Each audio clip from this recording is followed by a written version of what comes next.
Black History Month is celebrated every February as a time to recognize and to honor African Americans who have made great contributions to the aspects of life in this country for African Americans. Major figures such as Martin Luther King, Rosa Parks are often honored, but many lesser known men and women have made impacts on society by working through the channels of academia, politics, and religion. They have broken barriers for future African Americans, or by creating opportunities for Black children that they've never had before. Our topic today is the cultural evolution of African American women in higher education, politics, and religion.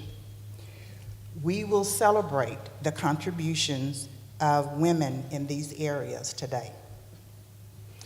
Last week, a reporter asked me what we wanted to accomplish from this event, and this is how I responded. First, we want to educate, to enlighten with information. Second, we want to stimulate questions that should be asked, such as why, how, and what if. These questions will determine one's critical thinking about the issues of women in higher education, in politics, and religion. We want to ensure that the contributions of African American women are not written out of the history books.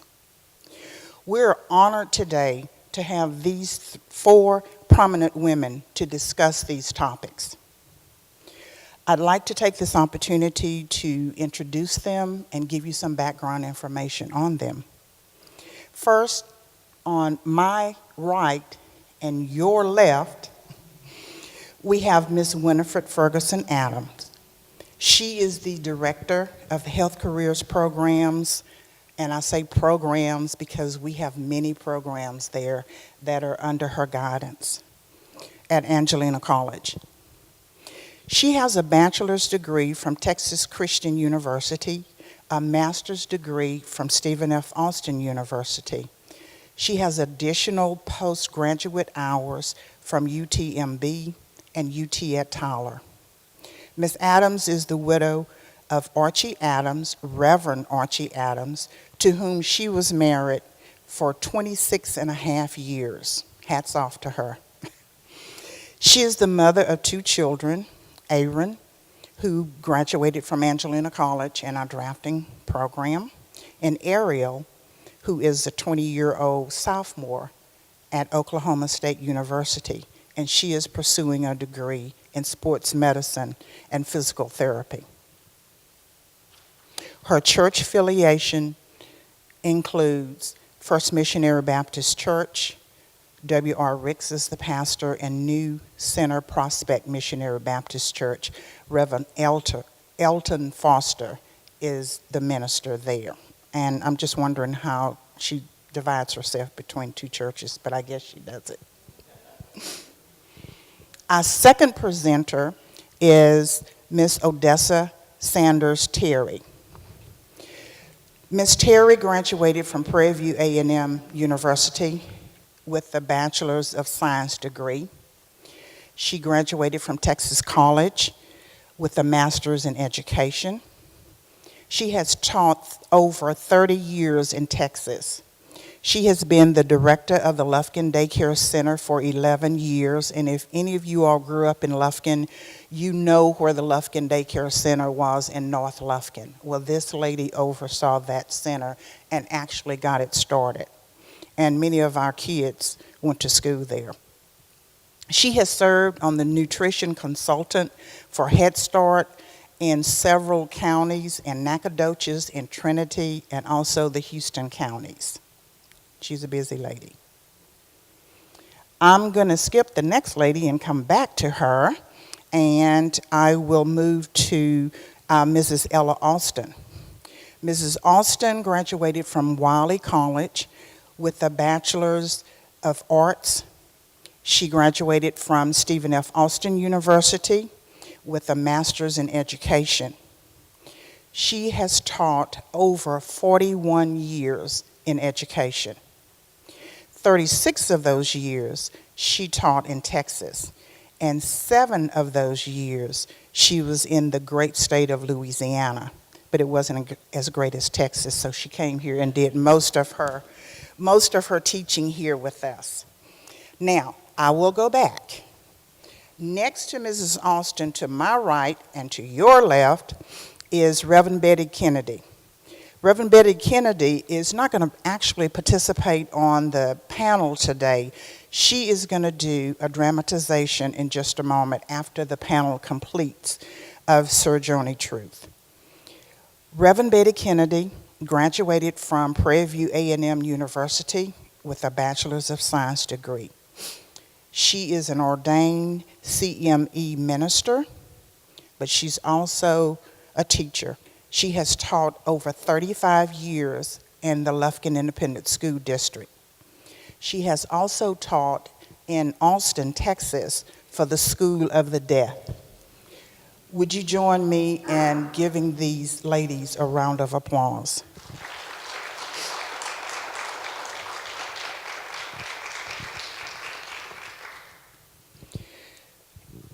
As I introduced earlier, the panel is going to, and each of these ladies except Reverend Kennedy will start their discussion on the contributions of African American women in education, in religion, and also in politics.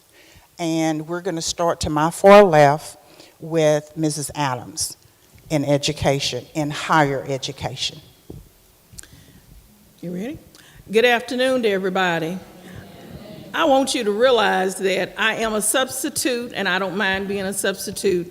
I believe Dr. Patricia McKenzie, who is the Vice President and the Dean of Academic Services at Angelina College, was the original person who was supposed to sit on the panel, but could not be with us, so Ms. Hunt asked me to step in. And I have a special connection with Dr. McKenzie because she is my boss. Yes, she is. She is a nurse, and at one time she worked in the position in health careers with the nursing program. And so I was very happy to do so. But I want you all in the room and everybody who sees this later to know that the evolution of African American women in education sits here on the podium with me, sits in the room with me. I sit here with my 6th grade teacher, Ella Mae Austin, who had a great influence on me in education, with someone who was very instrumental in my life, Ms. Sanders Terry, along with Ruth Washington, who taught home economics at Dunbar High School for many, many years. Can y'all still make those buns that they used to make? Reverend Betty Kennedy, I have known all my life. I am part of her family. I see my 9th grade science teacher, Ms. Pierre, sitting in the audience there. I'm trying to see if I'm missing anybody. So the evolution of African American females in education, I could just talk about East Texas and give you a lesson. But let's start with a couple of people farther back, and she told me I had 10 minutes. A lot of stuff to cover in 10 minutes. Really, when you look at the evolution of African American females in education, it starts at the cradle. It is said that the hand that rocks the cradle controls the nation. And so the mothers who rocked the cradle of our forefathers and our foremothers, who wanted a better life for their children, who snuck teaching reading or getting someone to teach reading to their children, they evolutionized education in America. One of the people that came up in the research that I have read about over many years said, next to God, we are indebted to women first for life itself, and then for making it worth living. That was Mary McLeod Bethune, who, as an educator, was a great woman in America and evolutionized American education and what people thought about a female in education, because she was the founder of Bethune-Cookman College. She was also one of the founding members of the National Council of Negro Women. She was a personal friend of and advisor to the Roosevelts during a time when it was not well known that African American people would be able to get into the White House. Then another person that I read about, and we're kind of skipping through the centuries, that I often have read her book, is Marion Wright Edelman. Now, Miss Edelman is known as the founder and the president of the Children's Defense Fund. And one of her quotes is, "Service is what life is all about." And if you don't like how the world is, you change it. You have an obligation to change it, and you must do it one step at a time. And one of the things Ms. Edelman has said about how we do that is we must educate our children. We must make sure that she wrote a book called The Measure of Our Success, and she said the measure of our success is how successful our children are.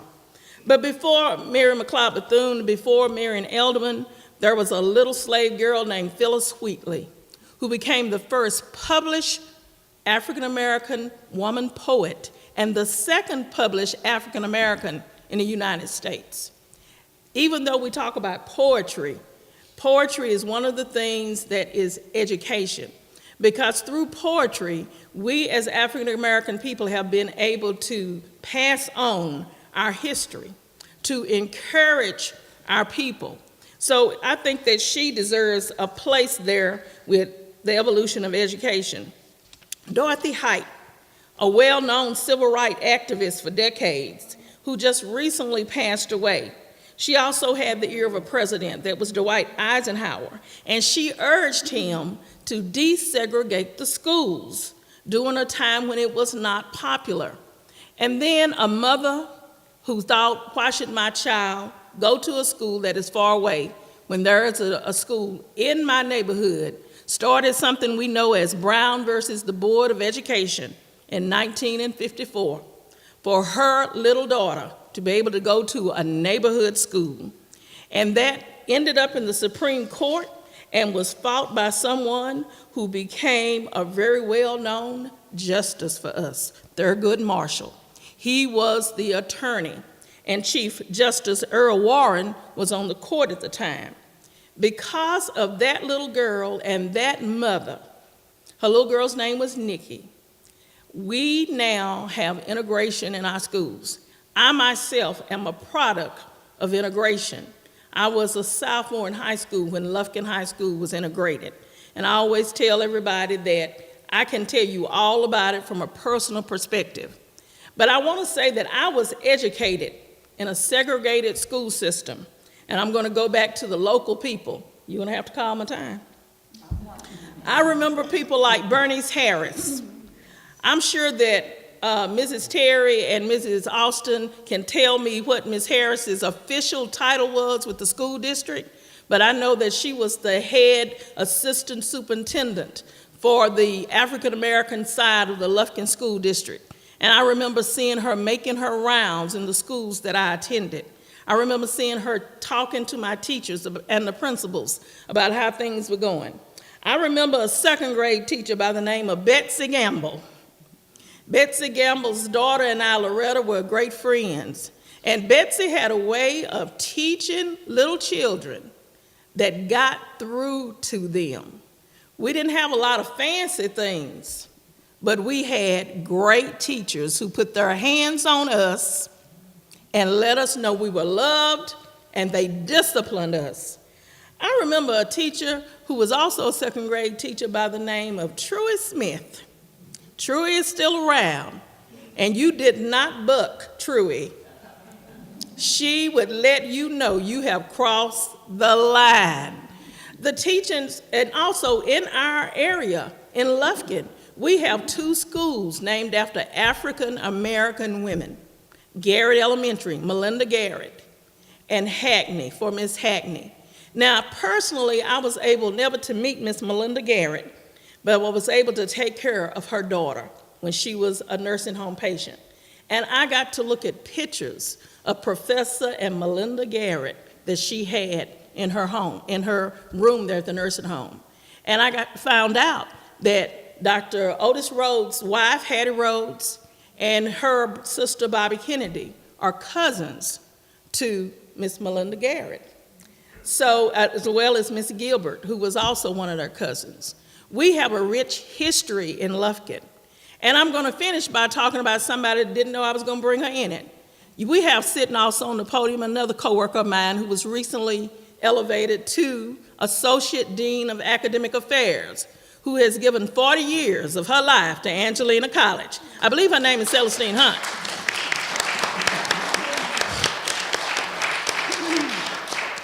I mentioned Dr. McKenzie. Together, they have given 85 years to the education of young people in Angelina County and the surrounding counties. You all, that is evolution, but we have a long way to go. And I think she said she was going to ask me a question later, so maybe I'm going to stop there. But I want to end by talking about a favorite person of mine. I'm out of time? One thing. Revolutionary Angela Davis, she says, we have to talk about liberating minds as well as liberating society. That's how you have an evolution. Amen.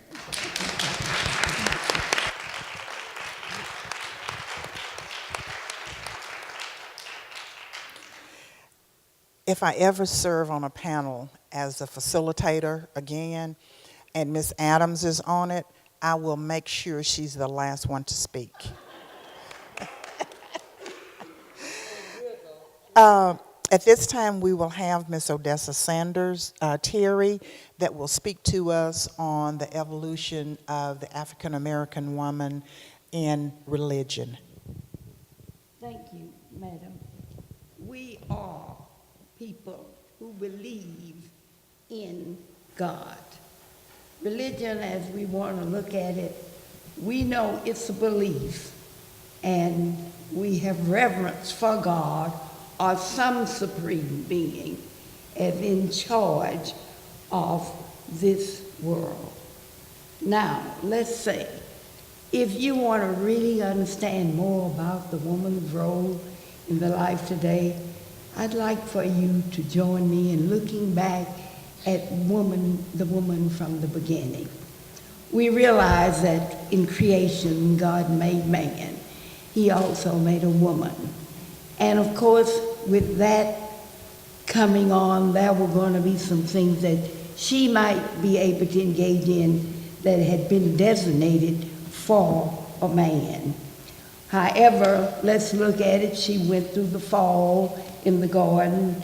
She also was sinned, and she also had to find her way through things that was pointed out as a promise that would happen to her. Now, as we look at it further, we find that there were some things that took place in their serving their God in those days which might be different from ours. In living, they lived in different quarters from the men. They wore veils over their faces. There were vows that they had to keep. And also, they were allowed a little participation in ancient worship. They would sing, they could dance, they were in choirs, but they worshiped in separate compartments. They consecrated jewelry to the tabernacle and to mirrors. They were required to attend reading of the law daily. You can back that up, or you can look it up in Deuteronomy 31:12 and Joshua 2:35. They had some religious privileges. Among the early Christians, they could pray and make supplications for life. They could have gatherings together and kneel in prayer. But they will always make sure that their heads were covered. They had to keep silent in church and be obedient.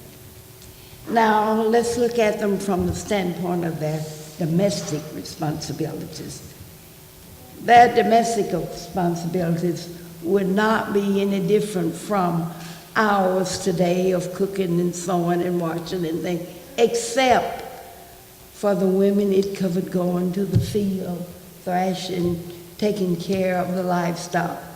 and they worked hard in the field. However, some of them could be doorkeepers. Along with this, some of the women were able to become rulers.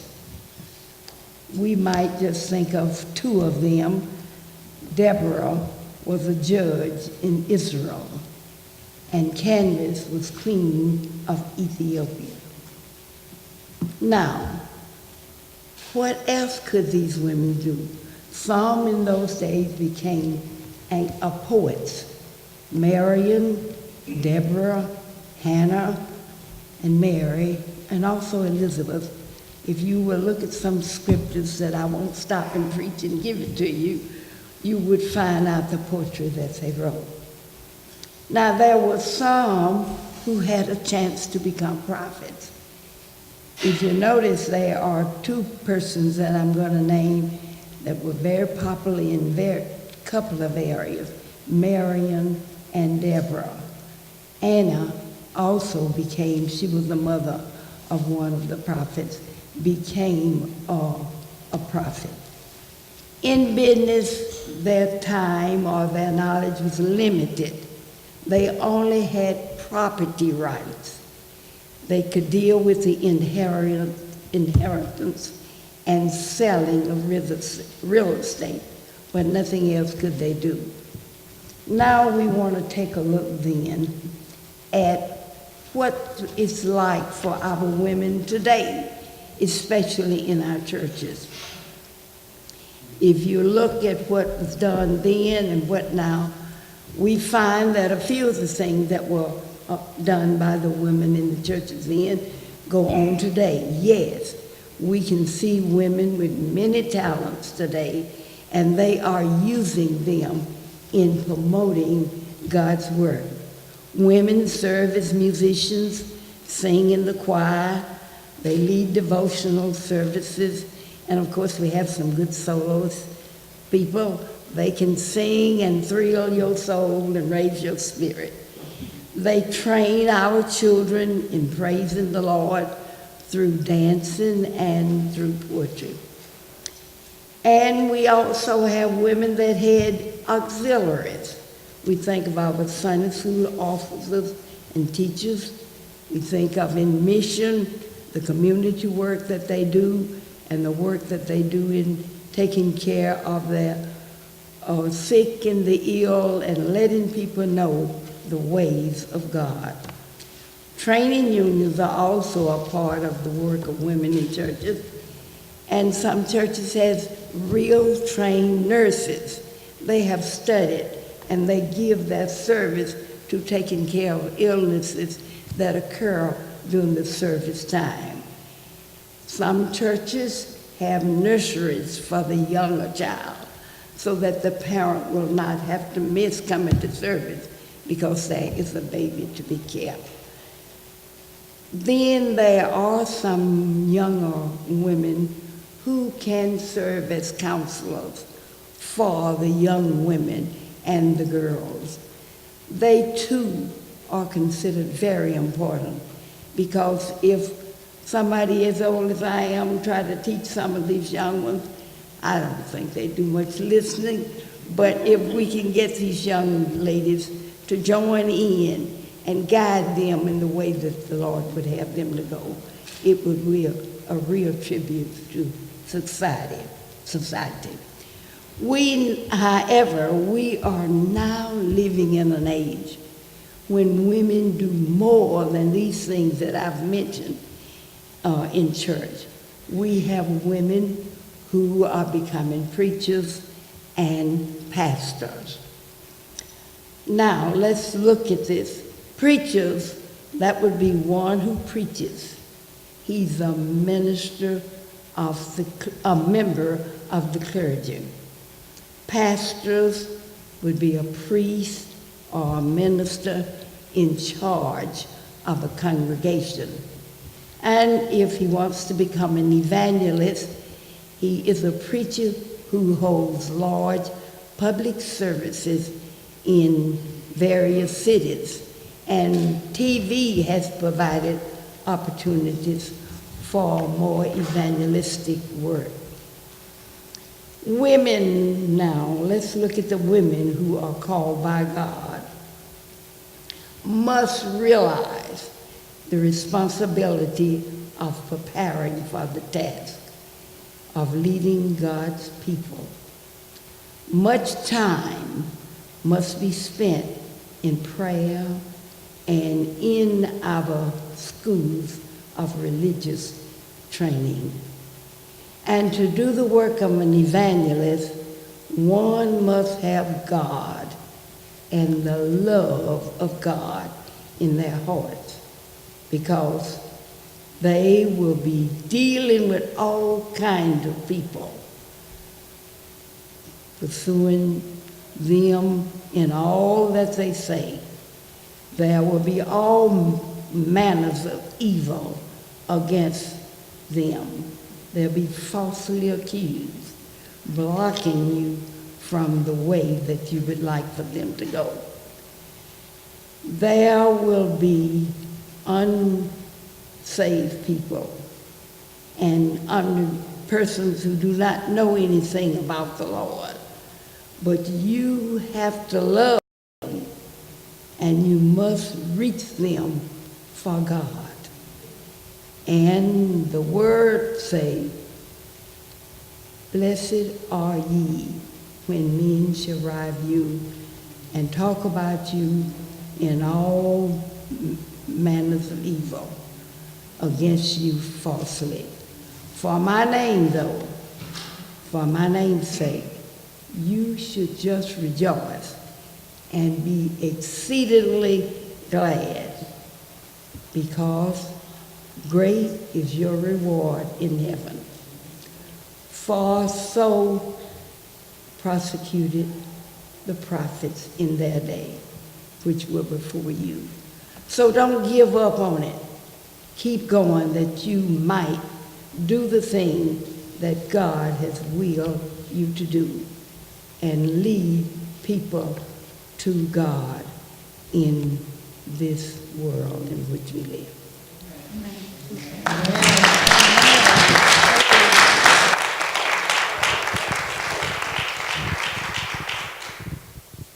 Today is Saturday, right? Okay. I really feel like I just left church, but that was good. We had a church service. Next, we will have Mrs. Ella Alston, and she is going to focus on the African American woman in politics. My dear, I was given several directives by my family and friends. Number one, follow the 3 B's. Be prompt, be speaking, and be sitting down. First directive. Next directive was, and Charles can attest to this, the best dialogue is a 5-minute dialogue. But now I kind of think this little dialogue might exceed. And I've got to kind of chastise Winifred, one of my former students. She stole a lot of my little things that I was going to talk about. Yeah. Oh, but let's go on. Prior to 1920, women could not vote in federal elections.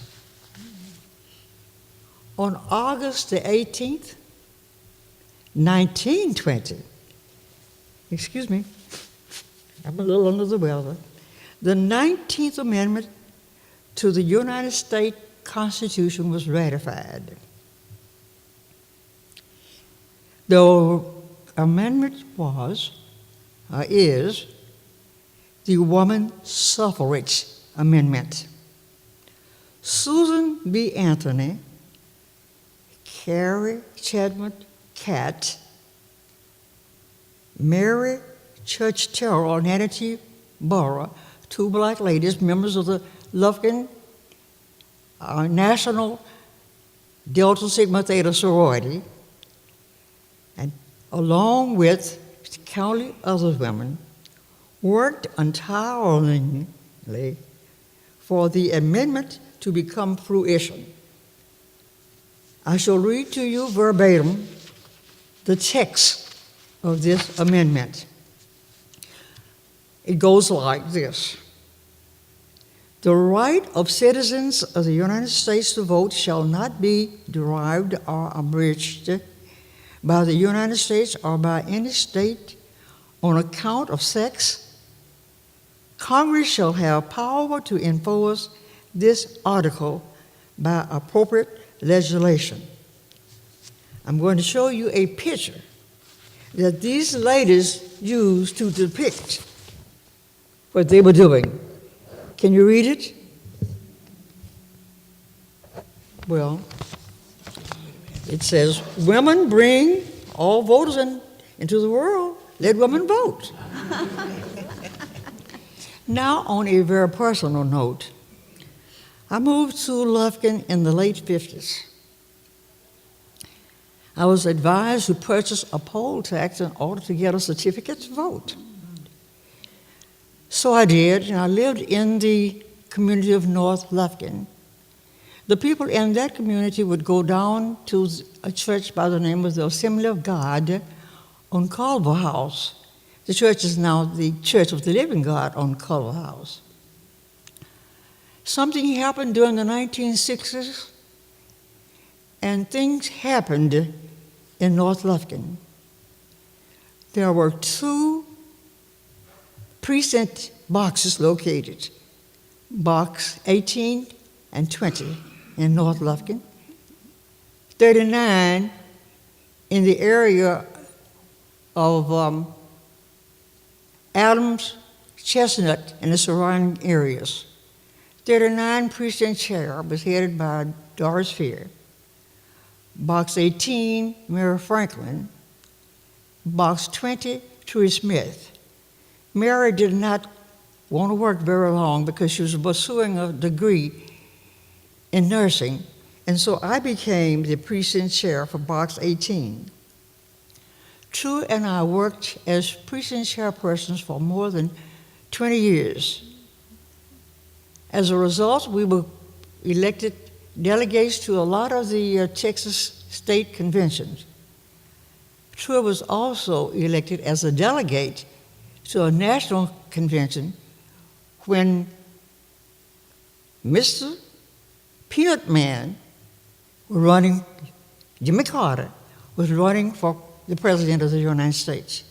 In 1984, I was elected as a delegate to the Mondale delegation. True and I thoroughly enjoyed being involved in politics. Now, one of the reasons, or the reason the Justice Department located these boxes in the North Lufkin and the Chestnut area, they wanted all of their voters, they knew about voting population, and they wanted all of the voters to be easily accessible to the voting polls.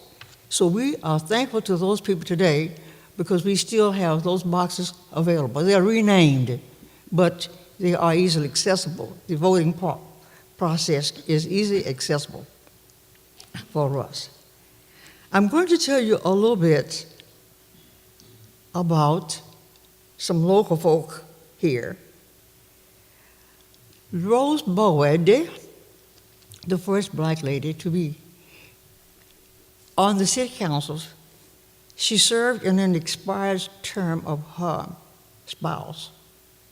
She was currently elected several times to the board for several years, and she enjoyed working there for us. The black women, was sort of looked down upon by the men. They thought black women should not be in anything but household folk, working in the house, taking care of the house. So we had to prove to them that we could function in other areas. Now, going on to the state. At the state level, we have 10 black women working in the legislature there. I'm not going to give you the names of those ladies, but I have been involved with 3 of them. Sinfonia Thompson, Yvonne Davis, and also a lady with whom I am involved with in an organization, Ruth Jones McClendon. We have worked very untiringly, and we hope that there will be more ladies involved at the state level. Now we are still moving on, I think, because we now have at our school system Dr. LaTanya Garpner, who is reigning as the superintendent of our district. And she is a very knowledgeable and a very dedicated person, and I understand that the ball is really rolling with this lady. Also, we have a first lady who was elected to that board, Mrs. Willie Mae Burley. Presently, we have Andrea Self on that board, and Andrea Self on the LISD school board is also on the State Board of Education. Winifred stole my thunder when I was going to talk about Dr. McKenzie and Dean Hunt over here, but you know what they're doing at AC, so I'll skip over that and go on because maybe I will adhere to the 5 minutes I was given to do this dialogue. Well, at the national level, in Congress, we have 27 black women. And these women make up, along with the black men, the Black Caucus. We have 2 from Texas, Bernice Johnson from Dallas, and Eddie from Eddie from Houston. Can't think of her last name. As you know, Barbara Jordan was the first black lady from Texas to be elected to Congress. Barbara Jordan was also the first black lady to give a keynote address for the Peanut Man, Jimmy Carter. And that keynote address resonated throughout the United States and all over the world. On to today. As of today, Marcia Fudge is serving the Black Caucus as chair. So she is a congresswoman who also was mayor of a city in Ohio. She is also the past president of Delta Sigma Theta Sorority nationally. Now, the first black woman to be elected to a cabinet position was Patricia Roberts Harris. President Carter elected Patricia Roberts Harris to this cabinet position. She was Secretary of Human Services, and later she became Secretary of the Housing Urban Development. Mr. Kennedy was really a good friend to us, and we would like to have said that he appointed some of our black friends and our black ladies, but he worked along with the blacks and had some good ideas to pass on to Lyndon Johnson. And President Johnson carried out some of those ideas. And so today, we are enjoying some of the fruit work of Mr. Kennedy. Also, President Clinton appointed Alexa Harmon as Secretary of the Urban Housing and Urban Development. As of now, President Obama, he is very, very anxiously waiting for a lady who he has appointed as Attorney General, Loretta Lynch. Loretta has been waiting in the loop for more than 100 days to be confirmed. He also appointed Susan Rice as ambassador to the United Nations. We are happy to know that there are black ladies and black ladies who have been running as President of the United States. The first black woman who ran as President of the United States was Shirley Chisholm, and she served in Congress for many, many years. A black lady who was elected as senator to the U.S. Congressman, Carol Moseley Braun, also ran as President of the United States in 2003. We are very happy to know that we have a lady in the White House who is black. We have a lady, that black lady is the first black lady of the United States. She's very dedicated, and I could go on and do another little snippet about her, but I'm sure you've read about her, you know about her, and they say that she's above, around, behind the scene. And behind the scene of every black man, there is a lady. So this lady is behind the scene of Barack Obama, the president now of the United States of America. Ladies and gentlemen, thank you for your patience and your endurance.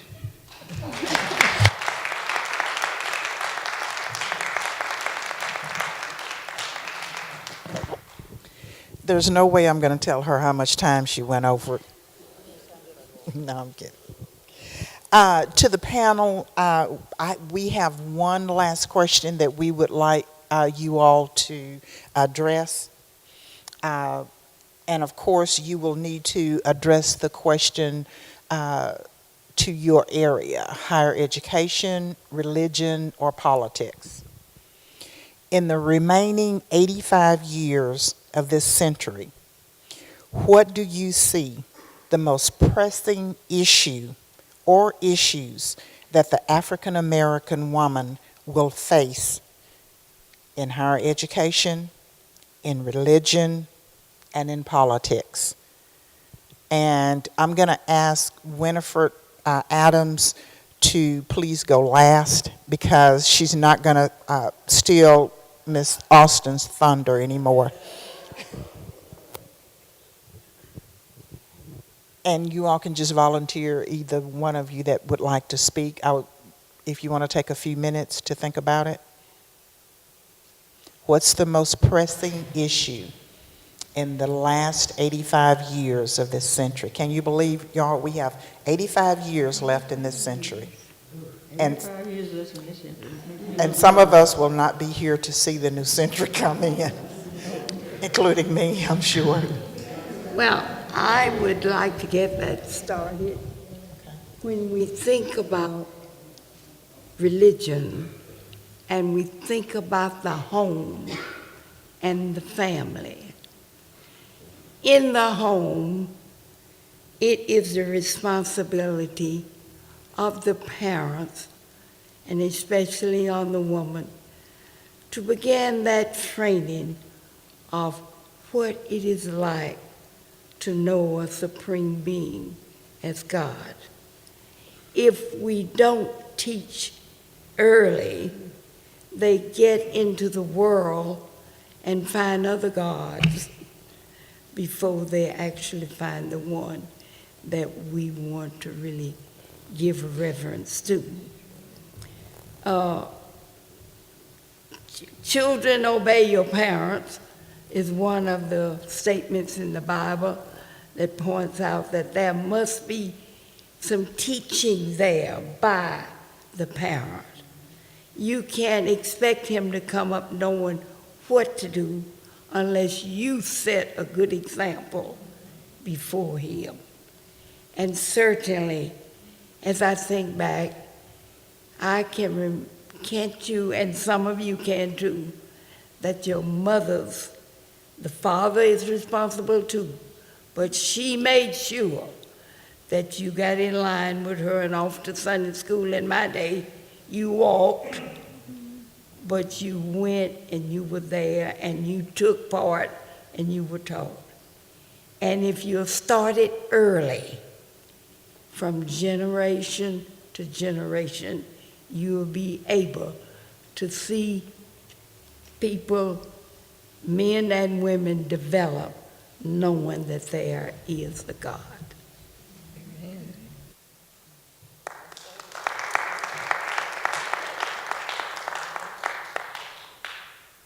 My thing is,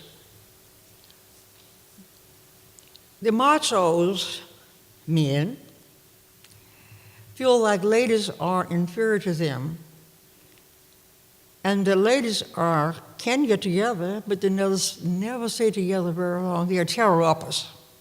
They destroy things. They never will be at the forefront being leaders. And my thinking is that we can outthink the male faction.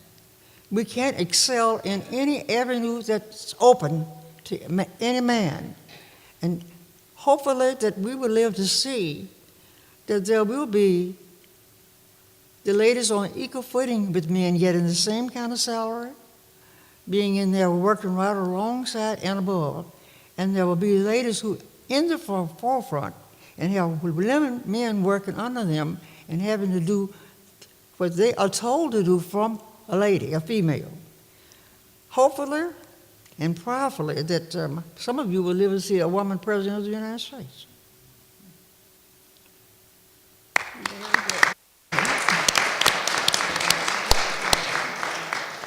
Well, I think it's my turn now. One of the statements I came across was, there is no reason for us not to know things. The library is free. We must encourage our children, even in this day and time, to read and to become educated. Education is not always between the four walls of the school. It is to be sought outside those walls. It starts in the home, as Sister Terry said. It goes on in the church. We cannot be involved in politics if we are not able to read and are educated. We have more African American women earning college degrees today, but we still have too many African American females who do not complete high school.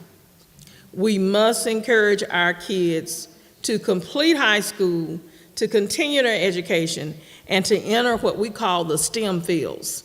That's science, technological things, mathematics, chemistry. They can be the doctor, they can be the engineer, they can be those things. Because I have to agree with my mentor and my teacher.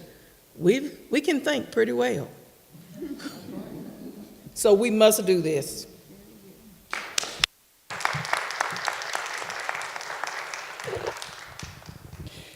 At this time, I'd like to thank the panelists for your summaries of your areas. You ladies did a marvelous job.